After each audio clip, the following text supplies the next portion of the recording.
The Word of God is alive and powerful, sharper than any two-edged sword, piercing even to the dividing asunder of the soul and the spirit, and of the joints and the marrow, and is a critic of thoughts and intents of the heart. All Scripture is God-breathed and is profitable for doctrine, for reproof, for correction, for instruction in righteousness, that the man of God might be mature, thoroughly furnished unto all good works.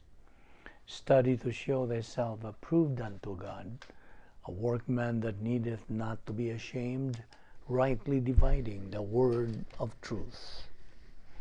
Preach the word, be ready in season and out of season. Reprove, rebuke, exhort with great patience and instruction. For the time will come when they will not endure sound doctrine, but wanting to have their ears tickled, they will accumulate for themselves teachers in accordance to their own desires, and will turn away their ears from the truth, and will turn aside to myths. Always give yourselves fully to the work of the Lord, because you know that your labor in the Lord is not in vain. As we labor in the Lord faithfully, we wait patiently on the Lord, who makes things grow. I am the light of the world. He that followeth me shall not walk in darkness, but shall have the light of life. For I know the thoughts that I think toward you, saith the Lord, thoughts of peace, and not of evil, to give you an expected end. Romans 1:16, for I am not ashamed of the gospel of Christ, for it is the power of God unto salvation to every one that believeth, to the Jew first, and also to the Greek. Verse 17, for therein is the righteousness of God revealed from faith to faith, as it is written, the just shall live by faith. Your word is a lamp unto my feet, and a light unto my path. Now, and my people who are called by my name humble themselves and pray and seek my face and turn from their wicked ways, then I will hear from heaven, will forgive their sin, and will heal their land. My son, do not forget my teaching, but let your heart keep my commandments. For length of days and years of life and peace, they will add to you. How happy are those who hear the word of God and obey it. Sa dili pa kita magapadayon sa pagtuon sa pulong sa Dios nining adlaw, sama sa atong nandan, mangandam kita sa itong kaugalingon kung ikaw sa magtutuo ni Ginoong Jesucristo, gimanduan kita sa 1 Juan 1:9 nga nagaingon sa in English, if we confess our sins, God is faithful and just to forgive us our sins and to cleanse us from all unrighteousness. Imanduan kita sa pagbuhat niini, paggamit niini nga kinganlan nato og rebound technique. Aron kita may balik ngadto sa pakigambitay sa Dios o mapunan kita sa Espiritu Santo o kita maandam sa pagtuon sa pulong sa Dios. Apanalang kanimo higala nga wala pa'y Kristo sa imong kinabuhi. Ginapit ka, giawhag ka, nga imong gamiton ka ng imong kabubuton sa paghimong desisyon, sa pagdawat, pagtuo kang Ginoong Jesucristo, ingon nga imong personal nga manluluwas. O humaning bubuhata ka na, maluwas ka na, o makasalmot ka na nining atong pagabuhaton nga Bible study through the YouTube ubos ni ining Vic Balbido Evangelistic Ministry. Busa, kung andam na kamo, sa hilom magaampo kita.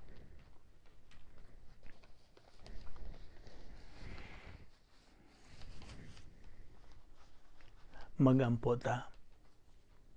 Heavenly Father, we are here once again because we love the Word, because we are members of the royal family of God through our faith in your Son, the Lord Jesus Christ. Because from eternity past, our life has had meaning and purpose and definition. Because we are commanded to take in the Word daily, just as we assimilate physical food daily. And we recognize that this is our briefing. This is our means of growth. This is the means of glorifying the Lord Jesus Christ. We are left here in this world for this purpose, and therefore we ask that through the ministry of God, the Holy Spirit, you enlighten us so that His purpose might be fulfilled today. We now pray that you give us the necessary concentration and focus to the things you are going to teach us today. All this we ask in Jesus' name. Amen. Mayong buntag o hapon o unsa man ang panahon diha ninyo, o ako na lang will just greet everybody. Maayong adlaw kaninyong tanan. So aniya no sa kita ning atong Bible study through the YouTube. Aniya kita karon in good health. We are alert with a clear mind. We are alive. We are still breathing. Kining tanan gumikan lamang sa kaluoy, gugma, kortesiya o grasya sa Dios. We don't deserve it. We don't earn it nor work for it.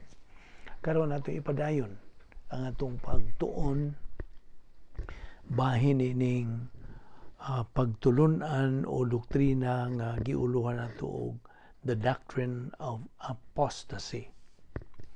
Okay. Sa pagpadayon ini, si Pablo, Apostol Pablo, nagasulti ngadto sa mga taga Tesalonica. Okay, kay niya man ta sa teksto 2 Thessalonians chapter 2, aniya kita sa bersikulo 5. Okay? Diha sa bersikulo 5, si Pablo nagaingon. O ba mo makahinomdom nga samtang nakiguban pa ko kaninyo, ako kining explain ninyo, ako mong gitudluan bahin ni mga butanga? Diha sa bersikulo 6, and now you know, karon nahibaw na kamo. Anaa ka na sa perfect tense, sa verb nga eido. E-I-D-O, eido. You have known in the past, uban sa resulta nga you still know it. That is, you believers in Thessalonica, if you still remember sa doktrina nga gitudlo samtang diha pa ko uban kaninyo. Mao kini ang perfect tense sa verb nga eido. Ang pulong nga eido, by the way, it says time sequence. Kaniadto, karon ug maabot pa, past, present, and future. You have known in the past, nahibaw kamo sa kaniadto, at a point of time. Kamo nakakaton niya na, namely, while I was there, samtang diha pa ako mong itudluan og doktrina, matud pa ni Apostol Pablo. O kung inyo ka nang gi-retain, ana pa ka na nagpabilin diha sa frontal lobe sa inyong kardiya, sa inyong kasing-kasing. Abi nimo, ang perfect tense, usa kini ka completed action in a point of time sa kaniadto in the past. Uban sa resulta nga nagpadayon kini karong panahon na, it's continuing at the present time. Ang gisgutang present time dinhi mao ang present time sa pagsulat. They still should retain ni ining maong nahibaw-an nilang doktrina. Siya miingon nga inyo kining mga butangan na katunan uban sa resulta nga you still know those things if you retain that knowledge.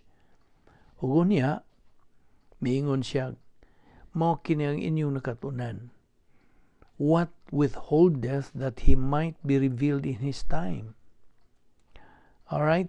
Now, una sa tanan, ang pulong nga what dinhi, right? It doesn't occur. The word withholdeth dinhi, ana sa present active participle neuter accusative singular gikan sa usa ka verb. It's actually a participle nga gigamit dinhi substantively. If there is literally you have known, inyo nakatunan uban sa resulta nga inyo pa kanang nahibaw, and the one withholding, the verb here does not per se need to withhold. Now, let us have a better translation ini. Nagpasabot kini to suppress or to restrain. Now, how valuable it is to be able to look at it in the original. Lamig yun pa kayo kung ato makita kini sa original. Apan, niyan tungwa ni ini, tingali, mahinumduman ni mo kining verb chad echo, gikan sa libro sa Roma Kapitulo 1, versikulo 18 ngantos 20. Specifically dihan sa Roma 1:18, gaingon diha og the one suppressing the truth. Kini nagpasabot og to hold, kata, K-A-T-A, kata, as a preposition that means down. It means to hold something down or to suppress. Og diyan sa Roma 1:18, kini naghisgot sa negatibong kabubuton ni adtong mga dili magtotoo. Kinsa misanong negatively ngadto sa God consciousness. They suppress their knowledge of the existence of God. Nasayod sila sa mga kinaiya sa Dios nga mao ang sovereignty, righteousness, justice, love, eternal life, omnipotence, omniscience, omnipresence, immutability, o veracity. But they are designed to attract a positive response, positibong tubag, o sa pagdasig, pag-agda sa tao, to seek relationship with God. Apan ang negatibong tubag, negative response to the knowledge nga naay Diyos, kini naga-suppress o naga-tapinan nini. Mao kana ang chad echo. Mao rang verb sa participial nga forma ang gigamit dinhi. Siya nagkanayon nga imong nahibaw-an o gana kini sa neuter accusative singular, the one suppressing or the one restraining. Okay?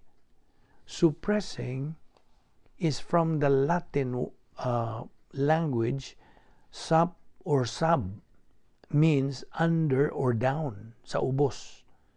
Ang press means to push. Pareho sa atong makita diya sa Roma 1:18.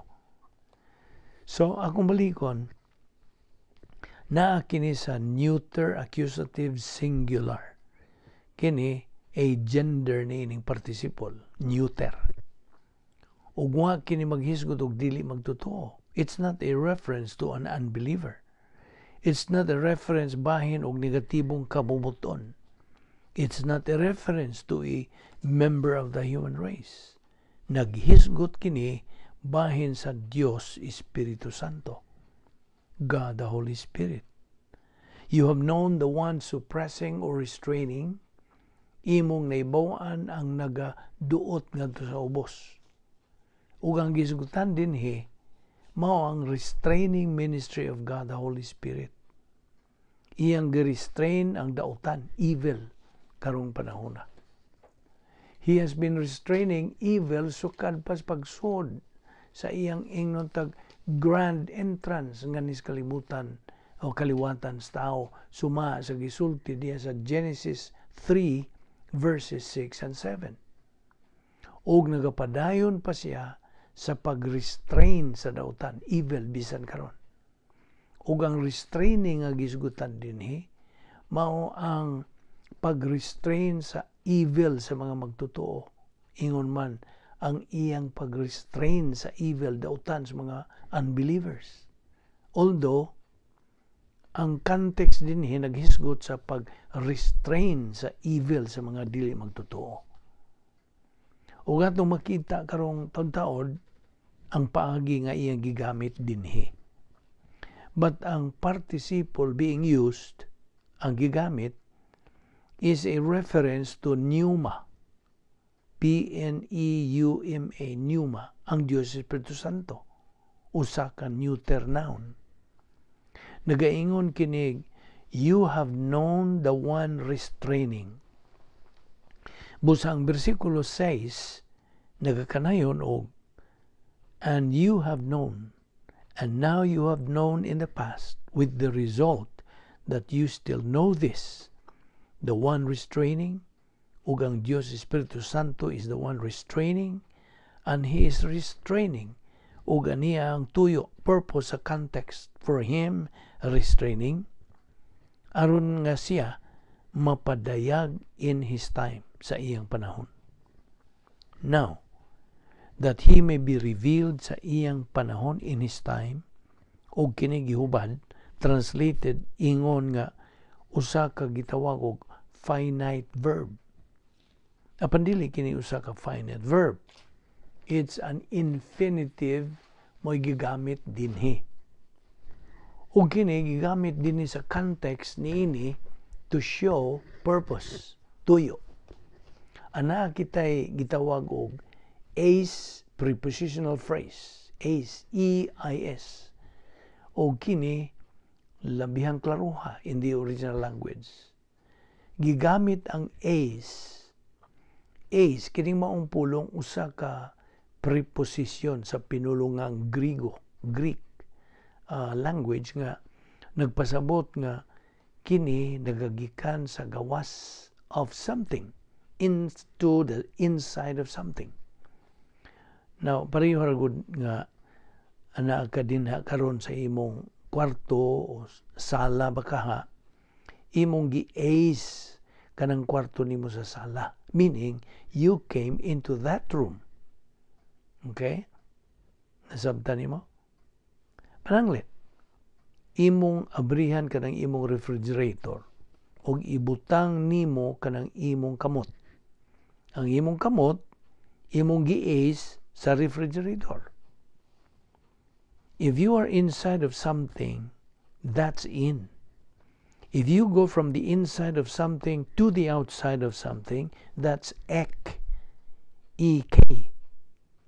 Okay? Nagkasabot pa nini? Kining preposition sa Grigo, klaro kayo. Mao ka na ang eis. E-I-is. Ug ang pulong eis, nagpasabot og to go from the outside of something to the inside of something. Okay? O by the way, gigamit kining pulong in two ways sa bagong tugon in the New Testament. It is used either physically to go into the inside of something physically, or it means look into the realm of some doctrinal concept. Ug ang later way ang mao'y gipadayag dinhi nining maong context. Ug ang tumong object nining maong gisgutang preposition, sanglit ang mga prepositions in Greek kanunay yung ana siya object and always precede their object.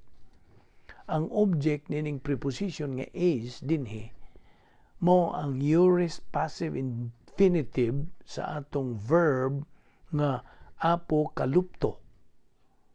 Nainumdum ka pa ba sa apokalupto? Gigamit na pud ni pag-usab dinhi.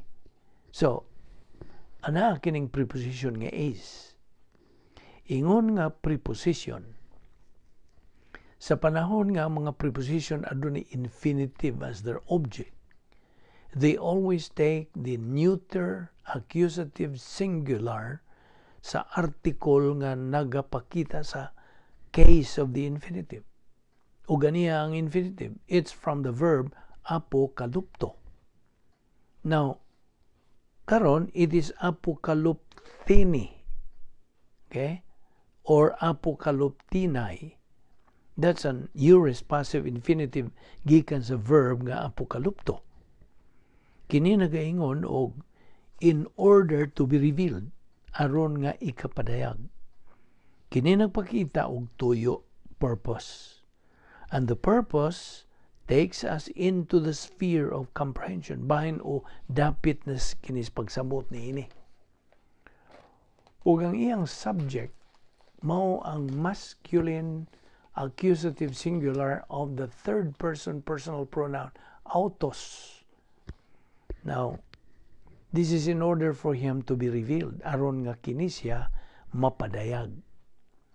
Ug ang tawgon ta og end prepositional phrase nga mag-uban sa infinitive in this time, in his own time, in his auto time, in his very own time, sa iya gyung kaugalingong panahon. So, nagpakita kini dinhi atong ipakita kanimo kung giun sa gyud paggamit kining prepositional phrase dinhi. You have known the one restraining, and the purpose for you knowing this is so that you know for him to be revealed. Ani ang subject? In order for him to be revealed in his time. Now, by the way, the him diha, dili kini ang Dios Espiritu Santo tuod. Ang him dinhi is a reference to the man of sin. Ang Diyos Espiritu Santo sa pagkakaroon, mao ang the one who is suppressing, who is restraining the appearance of the man of sin. Apan sa diha nga the Holy Spirit is removed, nan ang giingon nga man of sin, ang Antichrist, ang lawless one, is going to be revealed. Ibutyag na kini siya. O sa ipakita unya sa context bahin ini, ang Diyos Espiritu Santo is going to be removed. Kanusa? Kanusa man? Sa panahon sa pagsakaw sa simbahan, rapture of the church. O niya, human kuhaon na ang Diyos Espiritu Santo, when God the Holy Spirit is removed, sa iyang pagpuyo sa mga magtotoo, in his indwelling of believers, ug ang iyang restraining ministry ni higayuna is greatly minimized. Mao na kini higayon nga ang man of sin, kining lawless one, the one who is going to be like no other evil person that has ever been dinhin ining kalibutan na, kini siya is going to be unsa? He is going to be revealed. Ibutyag na kini siya ni ining tungora. In order for him to be revealed sa iyang panahon, in his time. Karon, adto tas versikulo 7. Og kini nagkanayon og for the mystery of iniquity that already work, only he who now will let until he be taken out of the way, and then shall that wicked one be revealed, and the Lord shall consume with the spirit of his mouth, and he shall destroy with the brightness of his coming. All right? The mystery of iniquity. Now, ang pulong ang mystery, ang mystery din, mao ang neuter nominative singular sa noun nga mysterion. It's the mystery of iniquity. Okay? Mysterion. M-U-S-T long E-R-I-O-N. That's mysterion. Mao ni ang pulong that is translated nining mao nga context og mystery. Nawa nila kini i-translate, ila kini gi-transliterate. Now, nahibaw ba kung sa diferensya nining translation o transliteration? Ang translation, pamina, ang translation nakahulugan og to take the meaning from one language to another. Pareho pananglit sa pulong head sa in English, head. Sa Espanyol, cabeza, di ba? But if we transliterate it ngadto sa in English, its spelling is the same, pareho ra.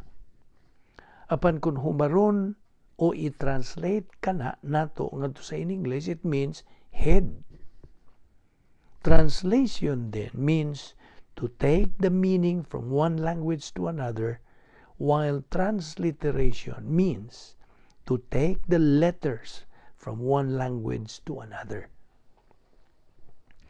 And anay gayon nga kinahanglang i-transliterate ug kana mao ang paggamit sa proper nouns, names of persons, mga ngan ug mga tao, ingon man mga lugar, names of places.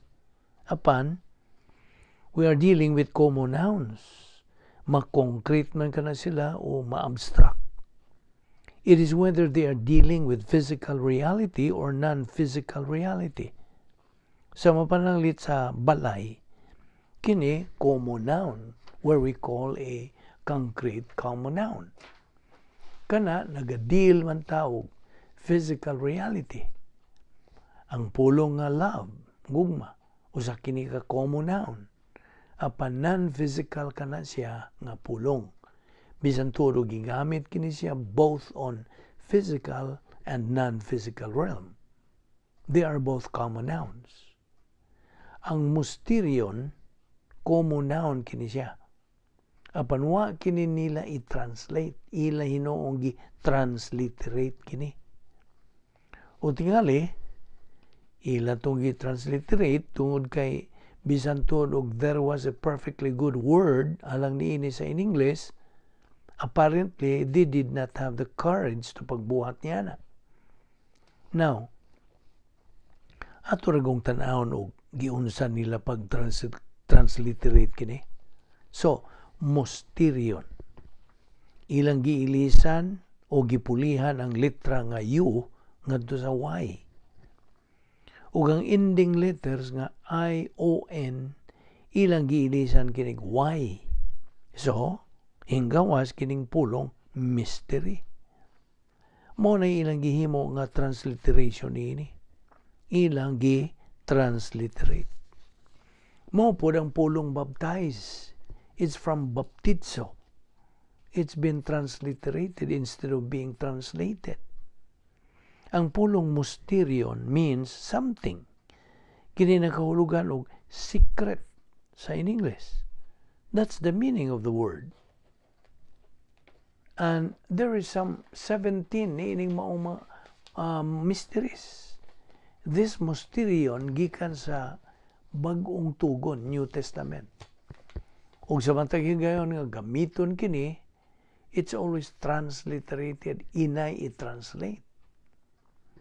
The secret of iniquity. Well, ang pulong iniquity is not a bad translation. Apan, anay daghang nagkalaing mga paagi nga matranslate kining iniquity. Apan ang pulong dinhi, mao ang feminine genitive singular sa noun nga anonia. Now, one of the words sa pinulungang Griego alang sa wa, mao ang pulong nomos. Kana masculine word. Nailaing pulong nomia. That's a feminine word. They translated it iniquity. Well, iniquity is fine. Apan ang more accurate nga translation mao ang lawlessness. Ug ang lawlessness is a term that refers to revolt and defiance, pagsupil o pagrebelde sa standard sa Dios. Ang tanang sala, iniquity. But all sin is lawlessness. It involves revolt, batok sa Dios. Kadto sila si Adan o si Eva. Sa lang pagkaon sa gidili nga bunga sa kahoy of the knowledge of good and evil, mao kadtoy lawlessness, a revolt and defiance to the standards of God. Kadtong mao nga hitabo, ang pagsupil nila sa una tang ginikanan batok sa standard sa Dios, mao kadto ang una nga act of lawlessness sa kasaysayan sa kaliwatan sa tao.